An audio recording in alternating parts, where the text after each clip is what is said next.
Hello, everybody. Welcome to Bible class. We are here studying the Sermon on the Mount, and we are in Matthew chapter 5, and we're going to look at verses 40 through 42. Matthew 5, 40 through 42. Let me share my screen real quick. There we go. Oh, I got to get that out. All right. Now, and if any man will sue thee at the law, and take away thy coat, let him have thy cloak also. And whosoever shall compel thee to go a mile, go with him twain. Give to him that asketh thee, and from him that would borrow of thee, turn not thou away. Okay, so we have Jesus. Remember, this is in the eSword says it's retaliation here that we're talking about. You've heard that it's been said, an eye for an eye, a tooth for a tooth, and a tooth for a tooth. But I say unto you that you resist not evil, but whosoever shall smite thee on the right cheek, turn to him the other also. So Jesus is talking about how to find opportunity to really to be nice to people. Doesn't that sound like what he's saying? Somebody's going to insult you. What are you going to do? Well, you're going to be nice to them. You're going to help them. You're going to, if they, here, this smite you on the right cheek is not, this isn't a self-defense situation. This is really an insult situation. If somebody is insulting you this way, turn to him the other also. But here we come now to, this is a legal matter. If any man will sue thee at law and take away thy coat, let him have thy cloak also. I was looking at one of my commentaries about this. This is the Truth Commentaries. I kind of like this one. It has a lot of good things. Kyle Pope wrote this, and he said that the clothing of this time was considered one of your assets. Like today, we think nothing of it. This is a shirt, but we give this stuff away. You buy a shirt for a couple of dollars, and then when you get tired of it, you give it to someone else who doesn't need it, and no one's going to, you're not going to be able to get very much out of it, because, well, a used shirt, you might be able to get 50 cents to $1 out of it. That's not really considered an asset. But back then, clothes were handmade. They were much more valuable. So you have this, so your garments that you have, they took a long time to make, and they were worth a lot. So in this time, what you could do is you could offer up your clothes as a pledge for something. Offer them up as collateral or something like that. And this is in the law of Moses too.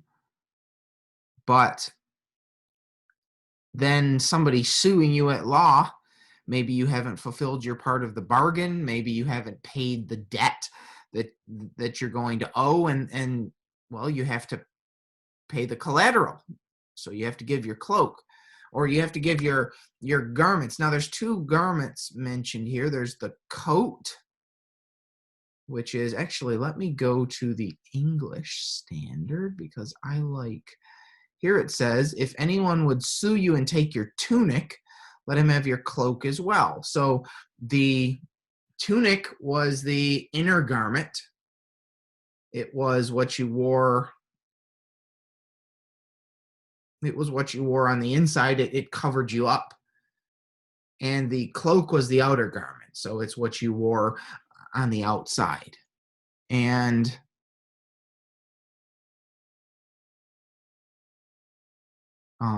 when Jesus was being crucified, they had, I don't want to go over there, because I would have to try to find that, but one of those garments was torn, divided up. They divided his garment among them, the soldiers, but the other one was left whole, because presumably it didn't have any seams, so to tear it would be to leave the value. So they cast lots for it. And I can't remember whether it was the inner coat or the outer coat that was whole, and the inner coat or the outer coat that was broken up. But you know what? It's in Matthew 27. Let's go over there.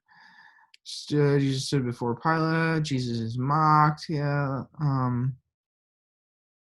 Put on his own clothes. Here we go. When they crucified him, they divided his garments. And this one doesn't have it, so let's.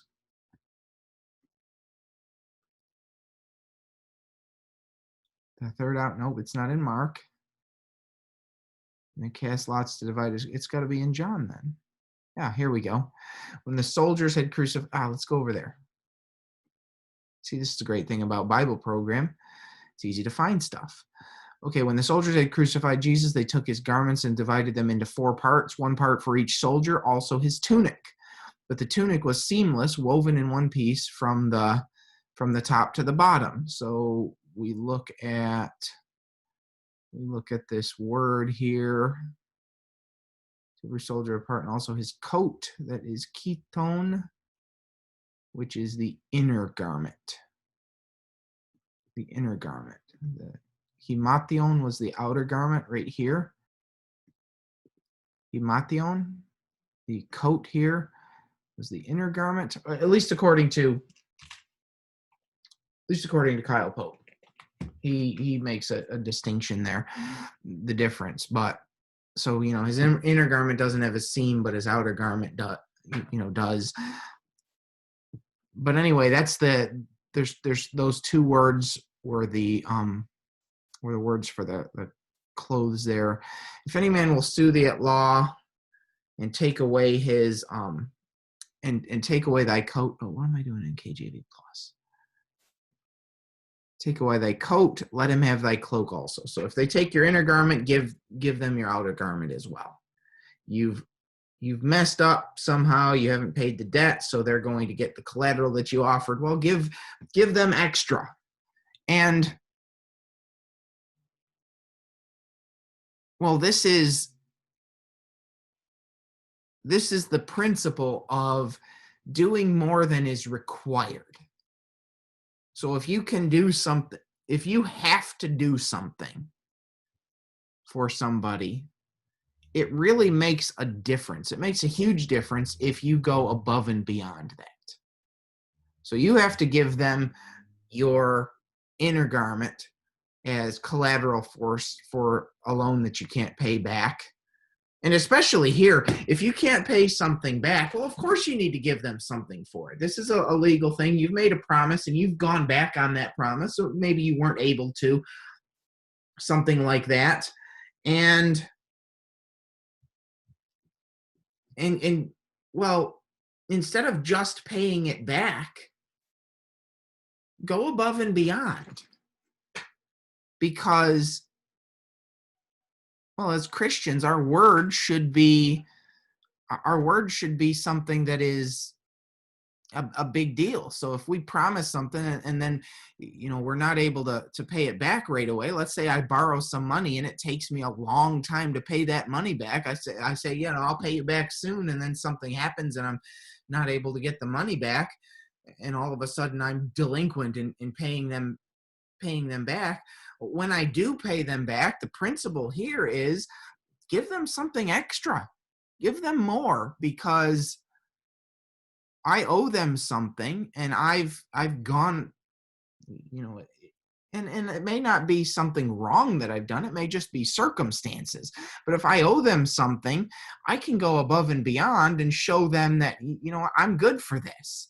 And even if I'm not able to pay it back right away, when I am able to pay it back, I'll pay interest. And notice he's not talking about forced interest. You borrow something you borrow money from an actual loan, and if you take a long time to pay it back, well, the interest builds up. No, what he's talking about here is your personal honor, your code of honor that you have. So if you borrow somebody and it takes you longer than you expect to pay them back, give them something extra for waiting for you. And make sure that they see that you take this kind of thing seriously. In verses 41 and 42, this is the extra mile. And of course, Matthew 5:40, sue thee at law, take away thy coat, you let him have thy cloak also. That's also going the extra mile, isn't it? You have a responsibility to somebody, and because it's taken you, because you've defaulted on something, or he doesn't give the reason, because this is a broad category. This is somebody, you owe somebody something and they take you to law. Make sure they see that you take it seriously, and you're not going to begrudgingly, or you're not going to give them begrudgingly the thing that you owe them. You're going to give them what you owe, and then you're going to give them, well, your coat and your cloak. That's twice as much as you owe. And that principle is, well, it's found in the Old Testament. Let me see, where is it? I think it is Exodus 22.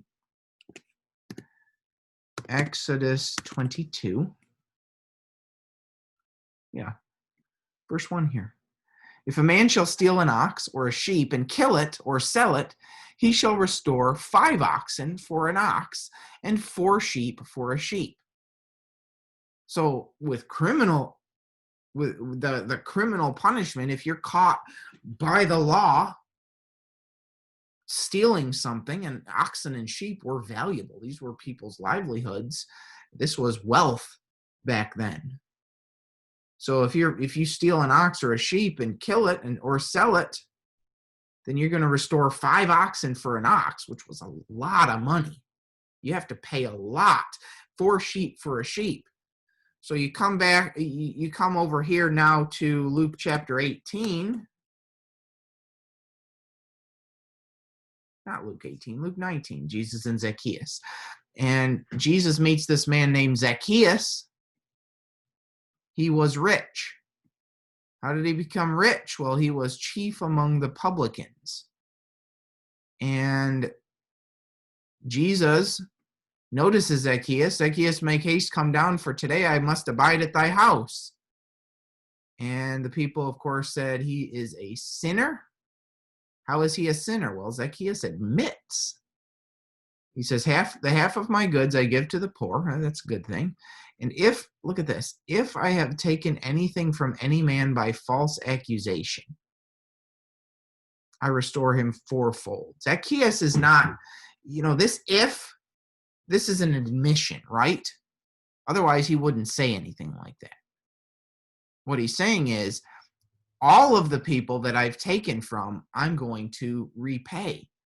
And because he had done something wrong, what's he going to do? He's going to restore him fourfold. So he takes somebody's coat, he's going to give back 2 coats and 2 cloaks. So he takes their inner garment, he's going to restore 2 inner garments and 2 outer garments. So he's going to restore fourfold. Why? Because he's taking he's sinning against them by taking things with false accusations. So Zacchaeus understands this principle. Now we go back to Matthew 5. Someone sues you at law, takes away your coat, let him have your cloak also. It's not quite as serious as fourfold. You're not an outright thief for taking longer to repay something, or if you're not able to do something, not able to fulfill a promise. But still, it's the principle of go farther, especially when you're making restitution. Now we have in verses 41 and 42, if any man, or in whosoever shall compel thee to go a mile, go with him twain, or 2 miles. Let's look at KJV plus here. Compel thee. What do we have 2 words? Oh, you. Compel. This is angaruo or angarao. The 2 G's make an NG sound. Angarao. and that means of foreign origin. Properly, to be a courier, that is, by implication, to press into public service, to compel. Thayer defines it as to employ a courier or to dispatch a mounted messenger to press into public service or to compel to go. So the definition that we're looking at is that idea of pressing somebody into service. And this was the way you would do that is you were a soldier of the Romans. The Romans had a lot of gear. I guess soldiers always have a lot of gear. What they have weighs a lot. And what they could do is they could find a person and they could compel them to carry their gear for a mile. Whosoever shall compel thee to go a mile, what does Jesus say? Go with him 2 miles. So this probably wouldn't have made the Jews happy because they hated the Romans. They did not like the fact that the Romans occupied their land. They wanted them out of their land. So when a Roman soldier said, "You carry my gear," it was the law. Being the conquerors, the Romans got to make the laws, and the laws were convenient to them, convenient to the soldiers. But the Jews hated those laws. Would you like to be forced to carry something? So they pressed them into service. You carry this. And the Jews, from what I've heard, learned exactly how far a mile was to the step. So they would count it out. Here's how many steps a mile is. And once they reached that last step, they would take no steps further. They've said, my mile is done, because that's how far you could come. That's how far a soldier could compel a Jew to carry their gear. Once their mile was finished, they would say, I'm done, and they wouldn't carry it any farther. What Jesus is saying here, they can press you into service, but when they do that, that extra mile is all yours, and you're to give that. Look for an opportunity to give to somebody. And this is different from the last one. Someone's suing you at law. It's because of something that you've done. It's something that you owe them. Here, they're being occupied by soldiers, and the soldiers have made the law, and the Romans have made the law. Yeah, we can make you carry our stuff. Well, how are you going to show them as people, as individuals, that you care about them? Not by begrudgingly going 1 mile, because they can force you to do that.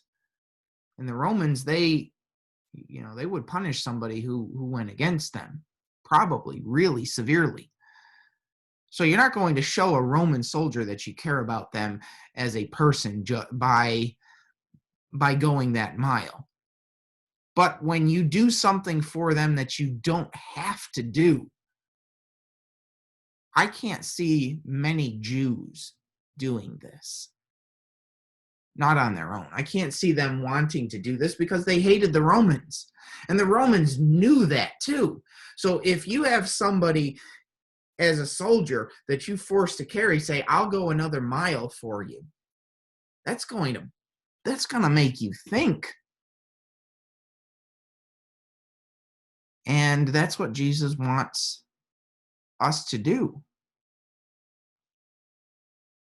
He wants us to give to other people, do good deeds to other people or for other people, because ultimately we're all trying to get to heaven. And Jesus wanted the people to see, you want that Roman soldier to go to heaven too. In fact, in another place, I believe the soldiers were asking Jesus, what do you want us? Or no, they were asking John the Baptist, what do you want us to do? And John the Baptist said,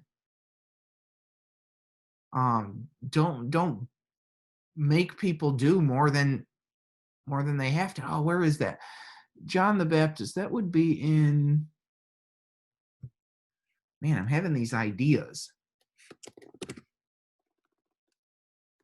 Luke chapter 1. Let me see. Birth of Jesus. Mary visits Elizabeth. Song of praise. Nope. Birth of John the Baptist. No, we don't want this. The teaching of John. John the Baptist prepares the way. Here we go. Luke 3. Okay, so people are coming to John. People asked him, saying, "What shall we do then?" John the Baptist. He answers and says, "He that has 2 coats, let him impart to him that has none. He that has meat, let him do likewise." Notice John isn't saying give everything that you have to people. Then the publicans came to John to be baptized and said unto him, "What shall we do?" And he said, "Exact no more than that which is appointed you." So you still collect taxes, but don't take more taxes than you've been asked to. The soldiers, look at this. These are the Roman soldiers.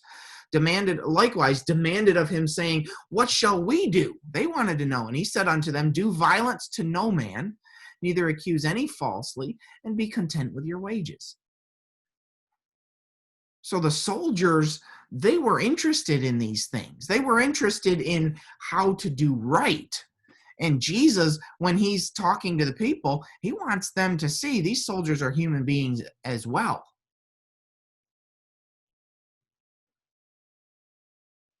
So whoever shall go with you a mile, go with him twain, go with him 2 miles. Give to him that asks you, and from him that would borrow of you, turn not thou away.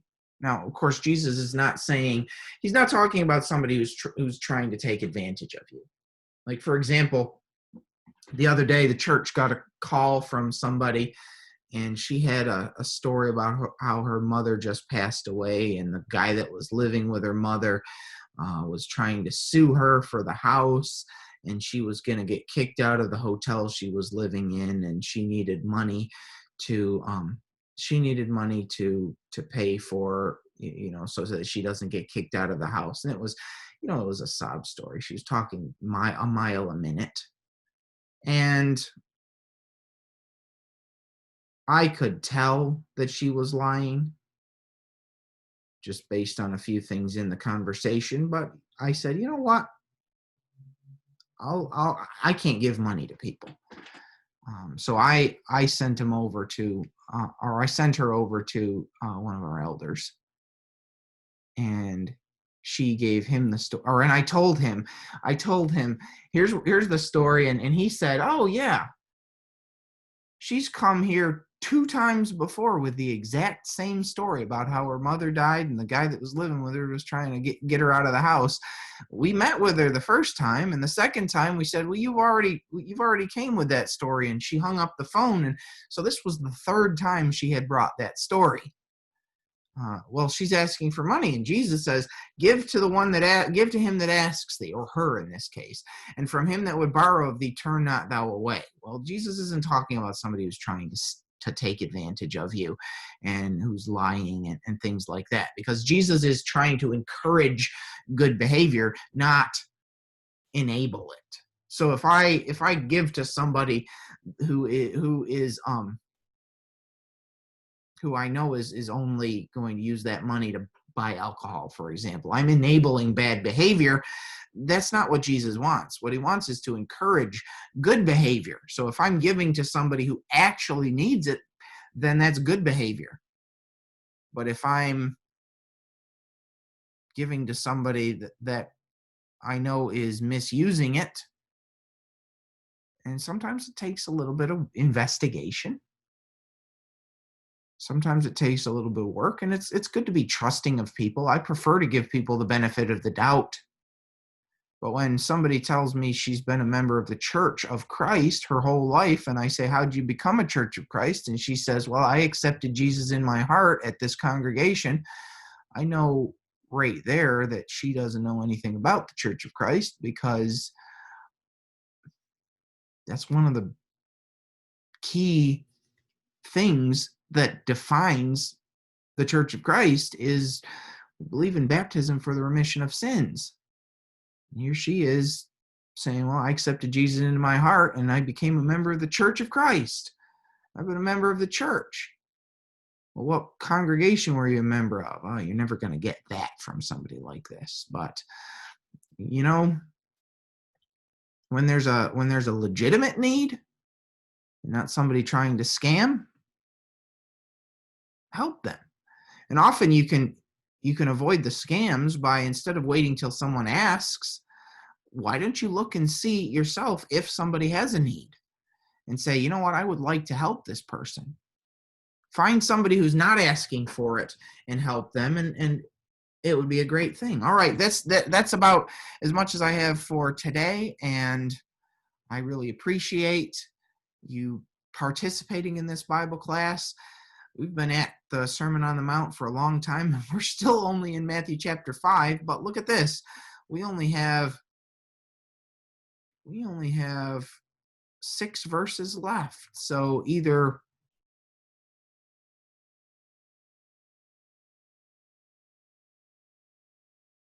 let's see, I might do 3 next time. So it may be 3 and 3, 43 through 45, and then 46 through 48. It really depends on how long it takes to get through that. But anyway, that's class, and thank you so much for participating. And I hope I hope everyone has a blessed day and a blessed week. And thank you so much.